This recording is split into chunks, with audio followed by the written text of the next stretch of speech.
Good morning, Ovid Esley Middle School students. This is Mr. Woolley. Remember, the information contained in this video is intended to be viewed only by students in Mr. Woolley's classroom. By watching the video, you'll agree that you will not record or share the video with anyone who is not a student in Mr. Woolley's classroom. Alright, we're going to work with lesson 24 today, the volume of a right prism. And we're going to take it just a little bit beyond what we did yesterday, because a right prism, we know it can do volume with length times width times height, and you're good to go if it's a right rectangular prism. So today, same kind of concepts, but we'll show you a couple of twists that can happen as you're working with these kind of things. Alright, so our first one here, it says a box is in the shape of a right rectangular prism and has a length of 12 inches, a width of 6, and a height of 8 inches. The base and the walls of the container are 1/4 inch thick, 1/4 of an inch thick, and the top is open. What's the capacity of the right rectangular prism? Hint, capacity is equal to the volume of water needed to fill the prism to the top. So completely fill it. Well, as far as inside, that's a little bit different than what we see in the picture because these are the outside measurements. So you notice that the wall is 1/4 inch thick. So if I want to actually find out how long this space actually is from left to right, I start off with 12 and I take away 1/4 of an inch for this side and take away another 1/4 of an inch for this side. So that's why I subtract 1/4 and subtract 1/4 again, and then it takes me down to 11.5, or what I'm going to call 11.5. Width, same kind of concept. In the picture, it's 6 inches from front to back. However, all the walls are 1/4 inch thick. So I got to take away 1/4 inch and take away another 1/4 inch. So take away 1/4, take away 1/4. Now I'm down to just 5.5 or 5.5 inches. Now the depth, this one's a little different because remember there is no top. So the only thickness is just at the bottom. So even though it's 8 inches tall normally, it's just 1/4 inch. Got to take off the bottom there. So I just take away 1/4. Now I'm at 7 3/4. So what I'm going to call 7.75. Notice how those are all decimal numbers, a lot easier to compute. So volume, area of the base, which would be like this measurement, which we're going to call 11.5, and this measurement, which we are now going to call 5.5, thanks to our calculations from earlier, times the new height, which is 7.75. So I get 490.1875 cubic inches. So we had to not just find the volume of that particular shape, we had to trim off a little bit of the edges here. Now as you get into the practice today, we don't see any problems like that, but I do want to make you aware of what you might have to do when you get to an M-step or a future math problem that has that. Alright, next up, our next example is that a glass container is in the form of a right rectangular prism. The container is 10 centimeters long, 8 centimeters wide, and 30 centimeters high. The top of the container is open, the base and the walls of the container are 3 millimeters, 0.3 centimeters thick. It's nice that they gave that to us right there because all these other measurements are in centimeters. That's going to be a lot easier to work with right here. The water in the container is 6 centimeters from the top of the container. What's the volume of water in the container? Well, as we look at this, we still have a base. All right, the length is going to be 10 centimeters. However, due to the fact that the thickness of that sides is going to be 3/10 of a centimeter thick, 3/10 of a centimeter thick, so I got to take 10 minus the 0.3 minus the 0.3 down to 9.4 centimeters for inside this container. And the width, it go from 8 from front to back here. However, same kind of thing, the walls of the inside are 3/10 thick and 3/10 thick, and I subtract that. So inside there is only 7.4 centimeters across. Now the depth. Now 30 minus the 6, because remember how they said it's going to be 6 centimeters from the top? So from the bottom to the top, it's going to be 30. But if I take away that 6, that's a distance of 6 right here, and that takes me down to 24. So I do know that from here to here is 24, but I do got to take off that 3/10 of a centimeter for the bottom, which takes me down to 23.7. So inside of there, it's 9.4 by 7.4, and then for the height of the water that's inside there, or depth if you want to call it that, is 23.7. So just multiply my three numbers, 1,648.572 cubic centimeters.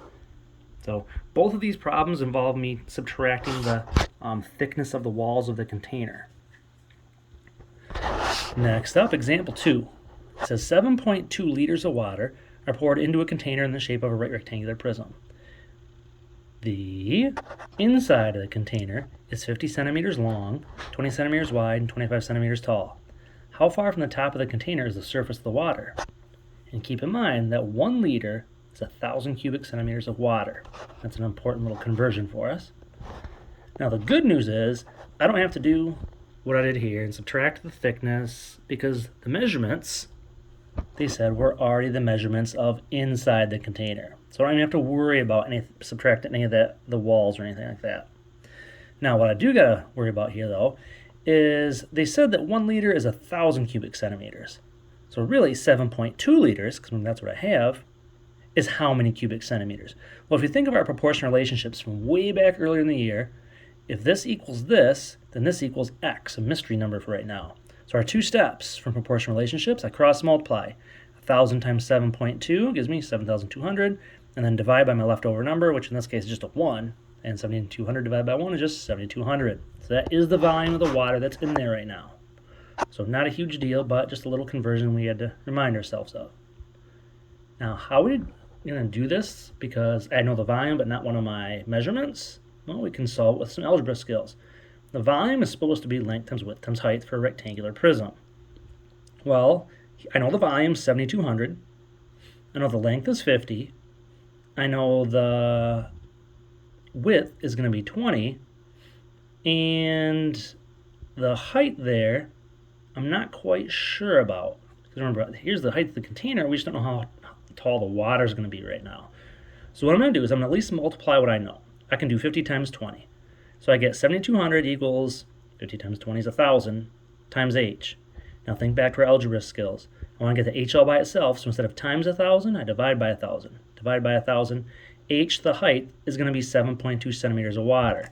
So right now, from here to here in our picture, this is only 7.2 centimeters worth of water. But that's actually not what the question's asking for. See what it says up here? How far from the top is the surface of the water?